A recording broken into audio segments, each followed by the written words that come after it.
Boa tarde a todos os presentes, boa tarde a São Paulo de Olivença, a comunidade que está logada agora, acompanhando aqui o Núcleo de Saúde, e boa tarde também a todos os demais que vão ver essa apresentação em um momento posterior. Essa é mais uma atividade do Clube da Criança, realizada aqui na Universidade do Estado do Amazonas, especificamente no Núcleo de Telesaúde do Amazonas, em parceria com o Programa de Residência Médica em Pediatria da UEA. Eu sou o Henrique Queiroz, sou R1 de Pediatria, e hoje nós vamos falar sobre o diagnóstico precoce do câncer infanto-juvenil, orientado pela doutora Adriana Taveira, gastroenterologista pediátrica. E o câncer, apesar de ser um assunto bem recorrente sempre, ainda existem algumas particularidades desconhecidas em relação à faixa pediátrica que devem ser exploradas e deve ser de conhecimento de todo profissional de saúde. Então, primeiramente, nós temos que, em 2014, o câncer ele foi a principal causa de óbito na faixa etária de 5 a 19 anos de idade, e sendo também a sexta causa de óbito na faixa etária abaixo de 5 anos, de 0 a 4 anos de idade. É importante falar que ele não é uma doença prevenível, pois está ligado a fatores genéticos e mutações adquiridas na faixa pediátrica, diferente do câncer no adulto, que envolve muito questões ambientais, fatores ambientais, que modificam a história natural da saúde do adulto e acabam resultando em um câncer. Na criança é diferente. Existem fatores que estão presentes desde o nascimento para que ela desenvolva um quadro cancerígeno, quadro oncológico. Em 2016, no Brasil, houve 12.600 casos novos de câncer, sendo na região norte 1.210 novos casos. E o sucesso no tratamento ele requer atendimento integral e rápido. Isso só é possível através da otimização da suspeição clínica. O que seria isso? Orientar e treinar os profissionais de saúde a reconhecerem possíveis sinais e sintomas de câncer nessa faixa pediátrica. A raridade do câncer infanto-juvenil, ela dificulta o diagnóstico, inclusive para especialistas, que são os pediatras. Então, provavelmente vai dificultar também o diagnóstico para toda a equipe de saúde familiar, que atua principalmente no interior ou mesmo na cidade. Aí envolve agente comunitário de saúde, técnico de enfermagem, enfermeiro, médico generalista. No câncer infanto-juvenil, 85% dos sinais e sintomas são inespecíficos. E o câncer pediátrico, ele tem como característica um curto período de latência, ou seja, ele leva pouco tempo para se desenvolver. Um desenvolvimento progressivo é um desenvolvimento rápido, e se não adequadamente avaliado e diagnosticado, pode evoluir rapidamente também com complicações. Devido a esse curto período de latência, sabe-se que os pais são as peças fundamentais no diagnóstico precoce quando eles são bem instruídos, quando eles sabem ver que sinais e sintomas procurar de diferente na criança, já que eles têm o convívio e o cuidado diário com essa criança. Tá? Vale lembrar que o reconhecimento dos sinais e sintomas para o pediatra é difícil porque ele vai encarar uma neoplasia, vai estar de frente a um câncer uma ou duas vezes na vida, né? E o câncer ele não vai ser a primeira hipótese diante de queixas inespecíficas. Por isso não é raro que o pediatra ele tema em alarmar a família, né, deixar a família preocupada devido a um provável caso de câncer frente a uma febre, frente a uma perda de peso. Tudo depende do contexto. Então, o câncer infanto-juvenil ele pode ser dividido em dois grandes blocos. Nós temos os tumores hematológicos, representados por casos de leucemias e linfomas, e os tumores sólidos. E aí entram os tumores do sistema nervoso central, tumores abdominais, tumores ósseos, tumores de partes moles e alguns inespecificados. Então, sabendo quais tipos de câncer procurar, eu preciso saber como agrupar os sinais e sintomas que são inespecíficos, ou seja, podem ser referentes a qualquer outra infecção, inflamação ou atividade atividade em processo no corpo da criança. Como é que eu vou saber quando pensar em câncer? Então, o câncer nas crianças, tem que lembrar que ele é diferente do câncer na fase adulta, como já mencionado. Ele tem origem embrionária, então, às vezes, é desde o nascimento.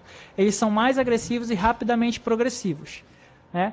E eles tendem a estar em estágio avançado ao diagnóstico. Ou seja, existe uma dificuldade em fazer o diagnóstico do câncer em fase inicial, porque muitas vezes passa batido aos olhos do pediatra, aos olhos da equipe de saúde. A prevenção primária, diferente dos adultos, exerce pouco ou nenhuma influência, porque os fatores ambientais não interferem no processo. É diferente do adulto que é tabagista, evolui com câncer de pulmão, do adulto que é etilista, evolui com um câncer no fígado. Nas crianças, elas podem simplesmente viver normalmente sua vida e evoluir com câncer, devido a fatores genéticos e hereditários, como já mencionado.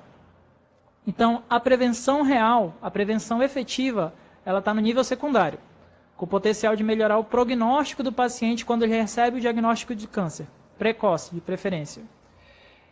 E a gente tem sempre que atentar à contextualização dos sinais inespecíficos. É uma febre há quanto tempo? É uma perda de peso há quanto tempo? A criança está apresentando sangramento, está apresentando manchas no corpo há quanto tempo? De que forma? Em que situação que isso aconteceu?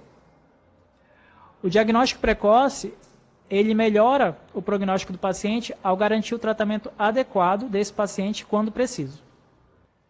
Então sabemos que temos que ficar atentos a esses sinais e sintomas inespecíficos. E quais são eles? Quais são os sinais e sintomas inespecíficos que a gente deve atentar ao fazer a puericultura de uma criança, uma simples consulta pelo consultório ou então atender um pai e uma mãe com uma queixa simples?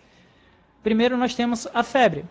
A febre é uma queixa comum na pediatria e ela se dá geralmente por processo infeccioso autolimitado.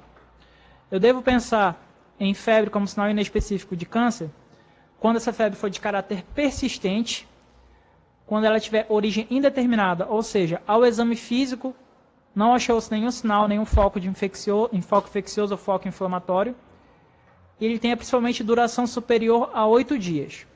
Febres persistentes, de origem indeterminada, com duração superior a 8 dias, em 10% dos casos, são neoplasias, são câncer. Principalmente associado ao quadro de febre a leucemia, linfoma, doença de Hodgkin, tumor de Ewing, que são tumores que a gente vai conhecer mais à frente. A questão da perda de peso, a questão do emagrecimento, também muito recorrente na prática pediátrica.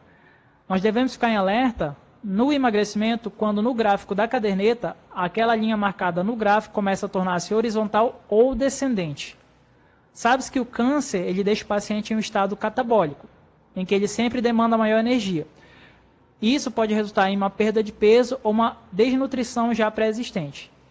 Então, ficar atento a quadro de perda de peso maior que 10% do peso corporal atual nos últimos 6 meses, associado à febre, à sudorese noturna. É um quadro que fala muito a favor de linfoma, ou seja, sempre questão da contextualização. Se o pai e a mãe chegam com uma queixa de perda de peso da criança, é sempre bom investigar há quanto tempo está perdendo peso e como é que é o acompanhamento dessa criança, como é que ela está no geral. É só a perda de peso, é uma falta de apetite junto, está tendo alguma outra característica junto? É sempre contextualizar aqueles sinais e sintomas inespecíficos. Sempre lembrar de ter o câncer como um diagnóstico diferencial, mesmo que seja um diagnóstico longínquo. Outro bastante comum é a palidez cutânea mucosa. Tá? É a apresentação comum dos quadros de anemia e quase sempre está associado também a sonolência, irritabilidade, mal-estar, tontura, desmaio. Na grande maioria das vezes, um quadro de anemia, né, que é essa palidez cutânea mucosa, como está presente aqui nessa figura, ela se deve a uma anemia carencial de ferro ou anemia nutricional. Mas nós devemos lembrar que casos de neoplasia também podem ocasionar anemia. Por exemplo, na leucemia, ele ocorre por produção ineficiente de hemácias ou pela ação infiltrativa da medula óssea de tumores sólidos. No linfoma de Hodgkin, ele tem a anemia, ela se dá por ação hemolítica, por destruição das hemácias, por destruição da quantidade de hemoglobinas, as células que carregam oxigênio pelo corpo. E por sangramento ativo na alteração plaquetária da leucemia ou então no sangramento intramural de tumores sólidos, tumor de Wilms. Vocês podem ver que são causas de anemia bastante específicas relacionadas à neoplasia, mas que devem estar o tempo todo na cabeça do pediatra, na cabeça do profissional especializado ou mesmo na cabeça do médico generalista, quando ele se depara com um quadro de anemia. A questão dos sangramentos anormais. Os hematomas, eles são frequentemente encontrados em crianças. Tá? Crianças que brincam, crianças que pulam, crianças que se batem na escola, se batem em anteparos, geralmente em áreas ósseas, né? Cotovelo, punho, joelho, sempre tem um hematoma ou uma equimose de algum acidente com a criança, algum acidente na infância. Acidente benigno na grande maioria das vezes, né? Mas eles devem ser valorizados quando eles aparecem espontaneamente e não estão associados a traumatismos. Não houve nenhum baque, não houve nenhuma queda e a criança está manifestando hematomas e equimoses, principalmente em áreas diferenciadas. Tá? Por exemplo, petequias e equimoses, né, que são são manchas, as manchas hemorrágicas de tamanhos diferenciados, quando elas aparecem em áreas anárquicas sem anteparo ósseo, ou seja, qualquer lugar do corpo em que você sabe que não pode ter havido um contato maior com o osso, um contato maior, ou a criança pode não ter batido aquela área, por exemplo, a área do abdômen. Muito difícil a criança bater a área do abdômen e evoluir com hematoma. Muito mais fácil ser a área do cotovelo, ser a área do joelho evoluindo com hematoma. Quando acontecem esses quadros de manchas hemorrágicas que aparecem espontaneamente, podem estar ligados a um quadro de plaquetopenia. E tumores infiltrativos da medula óssea podem causar essa produção deficiente de plaquetas. Então tem sempre que fazer a contextualização da história. É uma equimose? É uma hemorragia? É um hematoma? Mas apareceu há quanto tempo? Teve trauma associado? Se não teve trauma associado, alguém na família já manifestou alguma vez isso? A criança manifesta isso desde que idade? É sempre criar toda a história, toda a anamnese em volta daquele sinal e sintoma que parece inespecífico. A dor generalizada, ela está ligada a 60% dos casos de neoplasia. Então, ela é uma criança que geralmente vai à consulta, queixando um quadro de dor, e tem muitas das vezes um outro comportamento diferente associado. É uma criança que queixa dor e não quer brincar, ela queixa dor e rejeita a manipulação dos pais, ela queixa dor e fica sempre deitada, não dorme, mudou o comportamento habitual dela. É uma criança que queixa dor e está sem apetite. Lembrar que muitas vezes esse quadro de dor generalizada, elas simulam muito um quadro reumatológico. Né? E grande parte das vezes essas crianças são realmente encaminhadas para pediatras, para reumatologistas pediátricos, para fazer algum diagnóstico diferencial. E na literatura, na grande maioria das vezes, são diagnosticados casos de neoplasia nessas consultas especializadas com o reumatologista. Lembrar então que se você for um pediatra ou generalista e estiver atendendo uma criança com dor generalizada e você tiver feito uma boa anamnese, não iniciar logo o corticoide. Por quê? O corticoide ele só deve ser usado depois do diagnóstico da patologia. Porque o uso do corticoide em uma situação vigente de neoplasia como a leucemia pode mascarar o diagnóstico laboratorial da leucemia. Então, usar o corticoide, usar um tratamento reumatológico somente quando tiver fechado o diagnóstico da doença, não na suspeita. Lembrar sempre de que pode ter uma neoplasia por trás. Outra questão bastante frequente no ambulatório de pediatria, né, nas consultas em pediatria, seria a adenomegalia, ou o caso de caroços. O filho apresentando caroços no pescoço ou então em outro lugar, né, são as adenomegalias. Os gânglios, eles são frequentemente palpados em crianças e eles podem ser decorrentes tanto do crescimento normal, do tecido linfóide, que é o tecido de proteção da criança, ou então por processo reativo benigno. Uma inflamação de garganta, por exemplo, pode causar um quadro de adenomegalia cervical, né? Quadro de caroços no pescoço. Então, devem ser excluídos focos infecciosos adjacentes, levando em consideração sempre a anatomia, levando sempre em consideração os territórios de drenagem. Tá? Quando é que eu vou suspeitar de que aquela adenomegalia, de que aquele caroço aumentado no corpo da criança, ele pode ser uma adenomegalia neoplásica? Né? Temos que suspeitar quando ele tiver tamanho superior a 3 centímetros, quando ele tiver consistência endurecida, o crescimento dele for lento, na anamnese pergunta-se há quanto tempo está tendo aquele crescimento, e já faz semanas, já faz dias. Esse adenomegalia, esse caroço é indolor, ele não tem sinais flogísticos, ou seja, não tem sinais de inflamação, e ele está aderido a planos profundos. Entenda como aderido a planos profundos, aquele nódulo difícil de manipular, difícil de mexer, ele não é móvel, ele está aderido a planos profundos, planos musculares. Né? Então vocês podem ver aqui pela figura que existem cadeias de linfonodos, e não é um ou dois, são vários linfonodos, espalhados anatomicamente pelo nosso corpo. Eu coloquei aqui um exemplo mais comum, que é o exemplo da cadeia cervical, né? Que a gente vê muito no ambulatório de pediatria. Sempre que a criança evolui com um quadro de faringite, inflamação da garganta, a gente palpa um gânglio. Né? Então, sempre que a gente sentir palpar um gânglio, a gente tem que fazer o diferencial. Tem algum foco infeccioso aqui próximo, nessa área, desse território de drenagem desse gânglio? e ele obedece às características benignas, ou seja, menor que 3 centímetros, tem 1 dia, 2 dias de evolução, a consistência dele é móvel, a mobilidade, ele é móvel, né, não tem algum sinal flogístico envolvido. Vocês podem ver aqui na figura que esse tipo de adenomegalia já é um tipo de adenomegalia suspeita, né?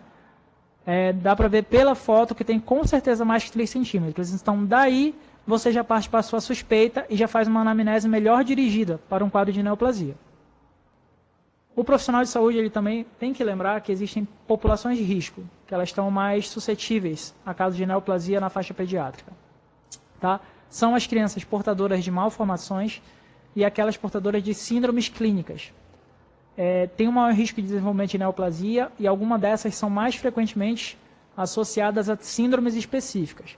São várias, eu coloquei algumas aqui mais conhecidas da literatura, né, quando se tem contato com o estudo da saúde, seja na enfermagem, na medicina, na odontologia, algumas bem conhecidas. E tem que sempre ficar de olho no caso de, se houver algum sinal e sintoma inespecífico, persistente, pensar em um caso de neoplasia inicial.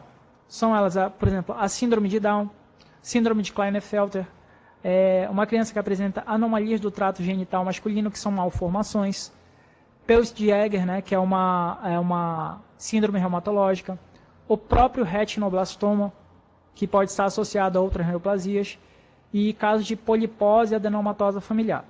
Então, são apenas 6 exemplos para mostrar que eles são realmente conhecidos e que existem muitas outras síndromes clínicas e muitos outros casos de malformações que tem que levantar uma bandeira de alerta para um possível caso de neoplasia, porque são populações de risco. Então, sabendo dos sinais e sintomas inespecíficos e como associá-los a um caso de neoplasia, eu também tenho que saber quais as neoplasias procurar naquele momento do meu diagnóstico. Ou então, quais neoplasias eu tenho que ter em mente sempre que eu ver uma criança com um comportamento diferente ou com sinais e sintomas diferentes e inespecíficos, né? Então, são neoplasias mais comuns na faixa pediátrica. Primeiro temos a leucemia aguda, que no caso é a primeira, é a neoplasia realmente mais comum na infância. Nela temos associada como queixas mais frequentes a febre, associada à adenomegalia, a equimose, né, as manchas hemorrágicas, palidez e fraqueza. E queixas reumáticas são comuns também, dor articular, artrite, dor em membros inferiores. Vocês podem ver que são questões que podem significar um mundo de coisa, mas na cabeça do especialista que já tenha tido uma orientação, ele pode ter pelo menos como 3º ou 4º diagnóstico diferencial um caso de neoplasia, tá bom? Lembrando sempre que no exame físico tem que ser feito, no exame físico da leucemia aguda, a gente pode ter uma hepatosplenomegalia. E quando tivermos 2 ou mais dessas manifestações, sempre pedir um hemograma. Esse hemograma ele deve estar disponível para o profissional de saúde que está pensando, suspeitando de um diagnóstico de leucemia, ele deve estar disponível em, no mínimo, 24 horas, porque o diagnóstico, ou pelo menos a suspeição, ela tem que ser fundamentada o mais precocemente possível. Então, na presença de um ou mais desses sintomas, solicitar um hemograma e avaliar se há alterações nesse hemograma. A segunda neoplasia mais frequente fica por conta dos tumores do sistema nervoso central, né, que aí já faz parte dos tumores sólidos, naquela grande divisão dos cânceres infantis. Então, nós temos uma criança que apresenta, nós temos, aliás, um atraso no diagnóstico, porque geralmente crianças menores que evoluem com esses tumores do sistema nervoso central, elas não conseguem descrever sintomas. Elas não conseguem descrever que a visão está borrada, na grande maioria das vezes elas não conseguem descrever um quadro de cefaleia que se arrasta, elas não conseguem caracterizar como é essa dor de cabeça, né, que são questões importantes para a gente poder fazer o nosso diagnóstico. E, como eu estou falando, queixas mais frequentes de crianças que apresentam tumor do sistema nervoso central. Cefaleia, dor de cabeça, quadro de vômitos incoercíveis, né, vômitos que perduram por bastante tempo, alterações de humor, baixo rendimento escolar, alterações do comportamento também podem denotar um quadro de tumor do sistema nervoso central. Ficar atento a alterações de marcha, o padrão de caminhada da criança que muda, né? Alterações focais, que seriam alterações focais, diplopia, visão dupla, estrabismo, o olhar vesgo, né? Paralisia de um nervo craniano, hemiplegia, a criança que perde força em um membro, perde força em uma parte do corpo, algum déficit motor, rebaixamento de nível de consciência, aquela criança que desmaia, que tem desmaios frequentes, né?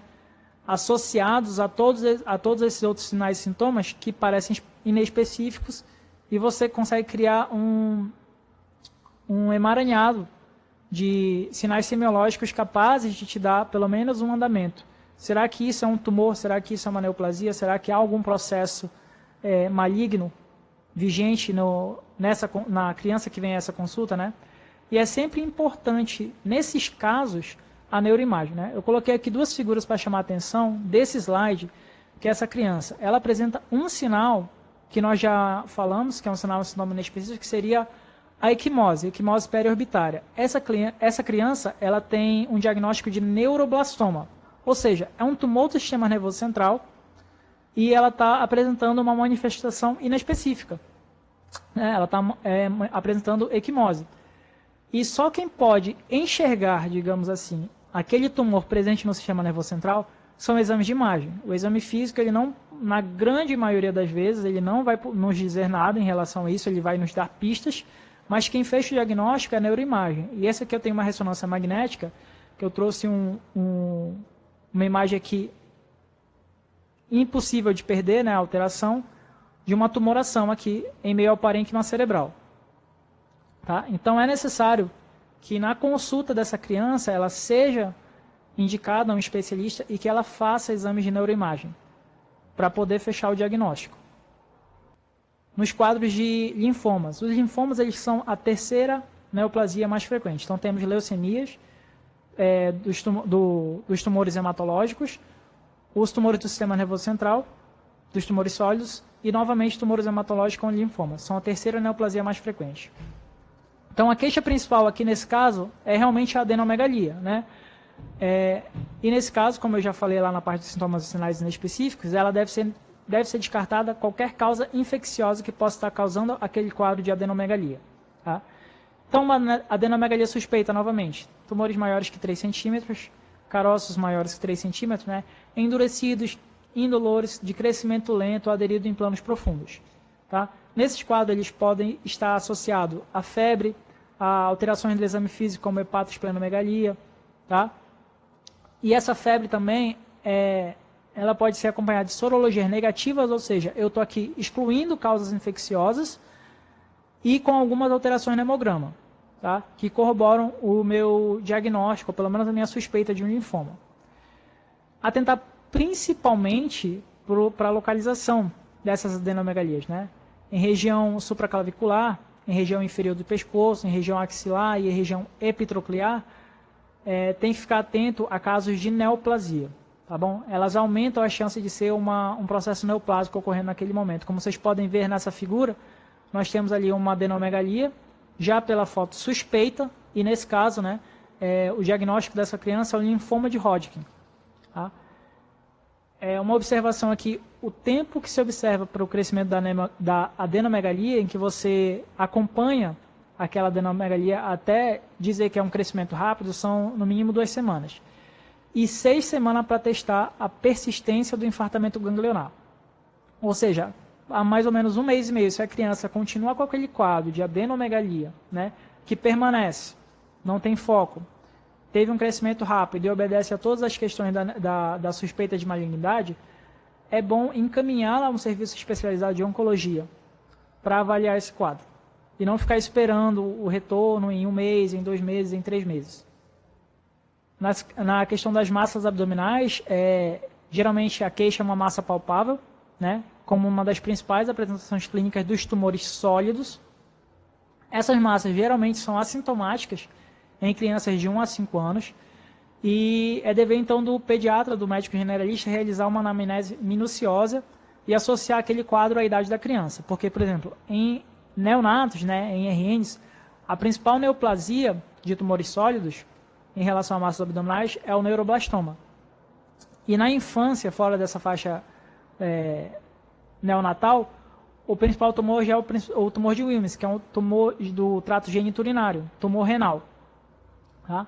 Sempre lembrar do ultrassom abdominal.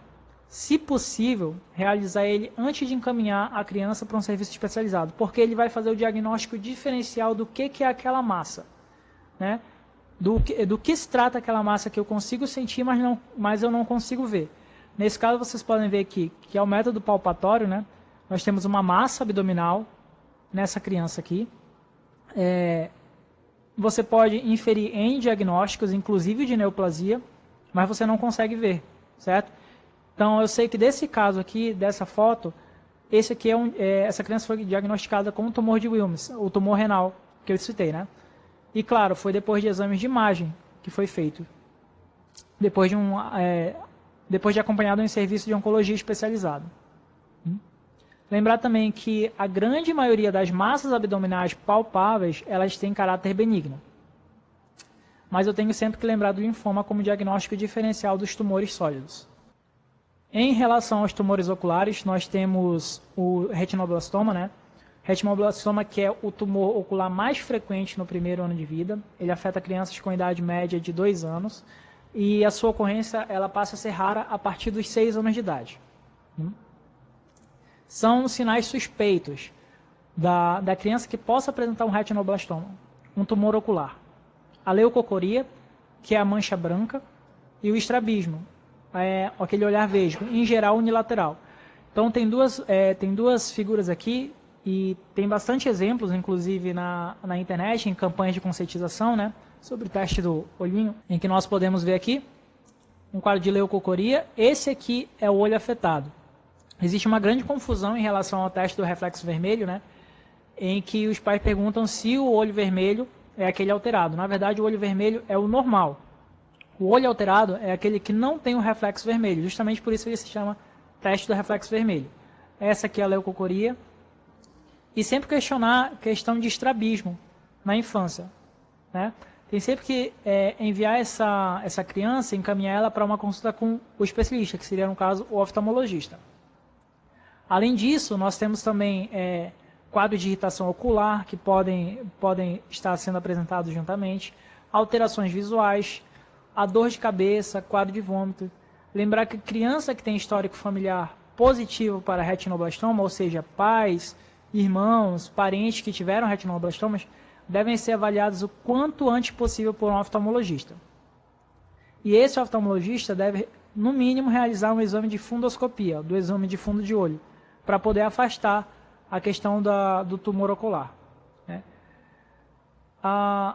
O tumor ocular, o retinoblastoma, ele pode se apresentar de modo intraocular ou extraocular. Intraocular, geralmente na fase diagnóstica precoce, quando a gente consegue pegar esse câncer no estágio mais inicial.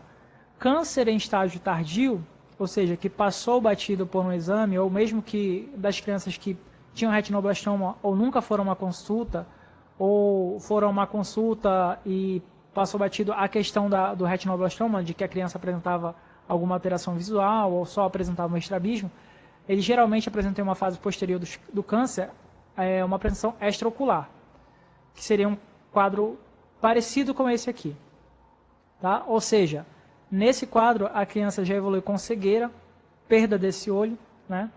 E em alguns casos, dependendo do estágio avançado, também pode evoluir com morte. Tá?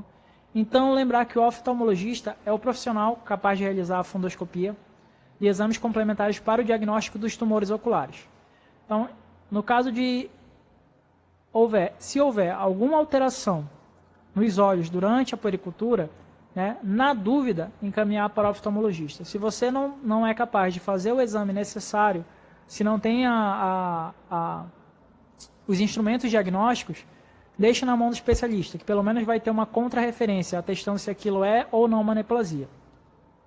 Temos também como outras neoplasias comuns da faixa infanto-juvenil, os tumores ósseos, né? Eles são tumores raros e são mais tumores ligados à idade adolescente, da adolescência. E são sintomas bem inespecíficos, né? É uma criança, um adolescente que evolui com dor local e aumento das partes moles, né? Então nós temos ali um joelho inflamado, temos um cotovelo inflamado, alguma parte do corpo inflamada e que dói, e que pode ser N coisas, desde trauma a doenças reumatológicas, né, a neoplasia. Bem, então temos como exemplos aqui, como representantes dos tumores ósseos, o osteosarcoma, que ele acomete principalmente a região do joelho, na porção distal do fêmur e na porção proximal da tíbia. E como outro representante temos o tumor de Ewing, que ele acomete principalmente esqueleto axial, a coluna, a pelve, a região do quadril e parede torácica. Então nós temos que avaliar os diagnósticos diferenciais pelos sinais, sintomas e exames de imagem nesses casos, né? Bom, temos tendinite, osteomielite, eles fazem parte do diagnóstico diferencial. Então eu sempre tenho que pedir, tenho que ter um exame de imagem de apoio. Raio-X, tomografia computadorizada, ressonância magnética da região acometida deve ser sempre realizado. Eu trouxe aqui 2 exemplos nessa imagem, né, desse slide, que nós temos aqui um raio-X da área do joelho e um raio-X de mão, né? Vocês podem ver que tem alterações bem grosseiras aqui na área do joelho e alterações bem grosseiras nesse raio-X de mão. Então, vocês podem ver que o raio-X é um exame de baixo custo e, na grande maioria das vezes, ele é bastante acessível no Sistema Único de Saúde, no SUS, no sistema público. Então, basta pedir um raio-X, olhar essas alterações grosseiras e desconfiar de uma neoplasia para poder encaminhar para um serviço de oncologia especializado. Nesses 2 casos aqui, nós temos representando esse raio-X aqui de joelho, um osteosarcoma, e esse raio-X, um tumor de Ewing na área do primeiro metacarpo. Não são exames caros, não são exames demorados, né? E podem ajudar bastante no andamento da consulta, no andamento, no prognóstico do paciente em questão, da criança sendo avaliada. Tumores de partes moles tem como principal representante o rabdomiossarcoma. Então ele afeta meninos por volta dos 4 anos de idade e meninas de maior idade. E tem como primeiro sinal massa ou inchaço indolor. Aqui já seria um pouquinho diferente das adenomegalias, porque são massas mesmo, tumorações em locais diferenciados, né? Em locais que não seguem aquela linha da drenagem linfática. Tudo bem? Então nós temos uma massa ou inchaço indolor, frequentemente na cabeça, no pescoço, e quando é nessa área, principalmente em órbita auricular. Outras regiões que podem ser acometidas são a área do abdômen, do trato geniturinário, próstata, bexiga, útero, tórax, região de coxa, região inguinal, ou seja, uma variedade de outras partes do corpo que podem ser acometidas pelo tumor de parte mole. Daí a importância de fazer o diagnóstico diferencial, né? A sintomatologia ela vai depender muito da localização onde está sendo o desenvolvimento desse tumor. Por exemplo, vocês podem ver aqui, são 2 exemplos de rabdomiossarcoma totalmente diferentes. Um aqui na área do ombro tem distensão avantajada, né? É uma massa bastante engrandecida, vocês podem ver aqui, fazer a comparação em relação à cabeça da criança. Então uma massa muito grande em uma região de ombro, né? É um tumor de parte mole. E aqui nós temos, na área da face da criança, uma pequena tumoração com alguns sinais flogísticos, né? Alguma coisa que chama atenção, mas reparem que são totalmente diferentes em evolução, totalmente diferentes em característica anatômica, totalmente diferentes em áreas de apresentação, né? Então são tumores que devem estar sempre na parte do diagnóstico diferencial e, se possível, acompanhado por um serviço de oncologia especializado. Então, o tratamento ele vai começar com o diagnóstico correto da neoplasia, né, apoiado por um laboratório confiável e estudos de imagem adequados. Ele deve ser sempre realizado em centro especializado e ele pode ser realizado em uma das 3 modalidades conhecidas: quimioterapia, radioterapia ou então cirurgia oncológica. E é necessário que a gente tenha de apoio, né, de background, de apoio nessa questão, uma equipe multiprofissional, sendo ela o fator determinante para o sucesso desse tratamento. Tá? Lembrar que é de responsabilidade da estratégia da saúde na família, que a gente tem presente tanto aqui no município como no interior, a articulação permanente, ou seja, o tempo todo em contato com os serviços de média e alta complexidade, para dar andamento às consultas, andamento ao tratamento da criança acometida por um câncer infantil. Tá? Isso está presente na portaria 648 de 28 de março de 2006. Uma vez que a criança tenha recebido esse diagnóstico de câncer, uma grande preocupação é o que a gente sempre ouve na mídia, né? Que são tratamentos caros, que demandam tempo, que demandam um serviço especializado que geralmente está presente em grandes centros, nunca no interior, sempre nos municípios, como Manaus, Belém, sempre capitais, né? Então, como faz aquelas crianças que moram no interior, aquelas crianças que moram em cidades adjacentes ao grandes centros e não têm condições, né, de manter o seu tratamento? O Estado provém, tá? A saúde é direito de todos e dever do Estado, segundo a Constituição de 88, no artigo 196. Então, os portadores de câncer, eles têm alguns direitos garantidos. Eles são direitos de portadores de câncer. Os exames complementares necessários, sendo eles simples ou complexos, indo de um raio-x a uma ressonância magnética. É direito também do portador de câncer a assistência médica e multidisciplinar, seja no município de origem ou mesmo fora do Estado. Ele tem direito de acesso a todos os tratamentos, medicamentos, órteses, próteses, melhor e mais indicados pelo profissional, né? E ele também tem direito a recursos financeiros, tanto para transporte quanto para hospedagem e alimentação, quando fora do seu município de origem. Tá? Existem também instituições de apoio em grandes centros que elas atuam na causa do câncer infanto-juvenil. E essas instituições, quando procuradas, né, elas podem ajudar nessa parte também. Quando o Estado falha nessa questão, elas podem ajudar na questão da hospedagem, na questão do acolhimento, na questão do suporte psicossocial. Então, lembrar que, por mais difícil que seja, existem caminhos, existem meios para que se possa chegar até o fim do tratamento da criança com câncer infanto-juvenil, né? Lembrar as famílias que têm sim suporte e que ele pode ser conseguido por meios legais ou então através de outros meios que sejam essas instituições que eu mencionei. Então, como recomendações aos profissionais de saúde, né, que estão na atenção primária, sempre valorizar as informações dos cuidadores, que na grande maioria das vezes são os pais, né? Esse profissional ele tem que estar disponível para reavaliar seus pacientes e na persistência ou da não melhora daquele quadro, daquele sinal e sintoma específico, aquela febre que persiste, aquele caroço que persiste, aquelas manchas que não param de aparecer, sempre pedir a opinião de outro profissional. Às vezes o olhar de um outro profissional é capaz de não mostrar alguma coisa que pelo cotidiano, pelo habituacional, né, pela situação habitual que nós convivemos, nós não podemos ver. Aí aquele outro olhar traz para a gente aqui. É a famosa segunda opinião, né? Nas fases de suspeita, interagir sempre com outros profissionais e especialistas, que podem ajudar na necessidade de encaminhamento precoce. Ou seja, na dúvida, contate o amigo ortopedista, na dúvida, contate o amigo hematologista, né? Peça uma segunda opinião de um especialista, veja se aquele caso é realmente aquilo que você pensa ou se pode ser descartado. Sempre encaminhar a criança com suspeita diagnóstica de neoplasia maligna para avaliação de serviço especializado, com o especialista em oncohematologia pediátrica. É direito da criança ela ter a melhor assistência possível. E num caso de uma forte suspeita de neoplasia, né, sendo ela baseada também na opinião que eu já falei, na opinião de um outro profissional, na opinião de especialista, que ela seja referenciada. Ela tem que ter esse encaminhamento, ela tem que ter esse acompanhamento em um serviço especializado. E não alarmar a família antes do tempo.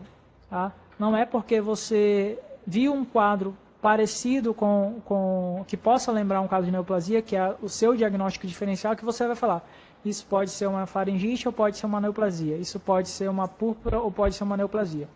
Não é preciso alarmar a família antes do tempo, mas é necessário deixar claro que existe uma preocupação a respeito de uma doença que pode ser mais séria e que alguns outros exames ou outras consultas ou outras reavaliações posteriores em um segundo momento serão necessárias. Então tem que deixar claro que os pais têm que voltar à consulta quando necessário, quando solicitado. Então nós temos que suspeitar ou fazer o diagnóstico do câncer na criança acaba se tornando um desafio, né? Justamente pelo seu quadro de raridade e também pelo panteão de sinais e sintomas inespecíficos. Lembrar que essa hipótese da neoplasia ela deve fazer parte do diagnóstico diferencial, sempre, e que não devemos, como profissional, ter medo do diagnóstico, né? E nem como familiares. Esse medo ele tem que ser substituído pela esperança das altas chances de cura, porque o câncer na fase adulta, o câncer na faixa pediátrica, diferente da faixa adulta, ele costuma e costuma reagir bem ao tratamento. As crianças têm um bom prognóstico quando o tratamento é iniciado em fases precoces, né? Sendo assim, então, justamente o diagnóstico precoce a melhor forma de prevenção, porque ela é capaz de dar o melhor prognóstico para o paciente. Então, essas são algumas das referências bibliográficas usadas para a apresentação de hoje do diagnóstico precoce do câncer infanto-juvenil. Elas vão estar disponíveis na plataforma do Núcleo de Telesaúde para acessar posterior e também estão disponíveis na internet, né? É de acesso geral da população, né? Eu agradeço novamente, então, a todos os municípios logados que estão assistindo a gente nesse momento e também agradeço a todos os telespectadores, a todos os internautas que estão acessando essa mesma palestra em um outro momento posterior. Agradeço à Universidade do Estado do Amazonas e ao Núcleo de Telesaúde e, em nome do Programa de Residência Médica em Pediatria, eu agradeço a oportunidade. Obrigado.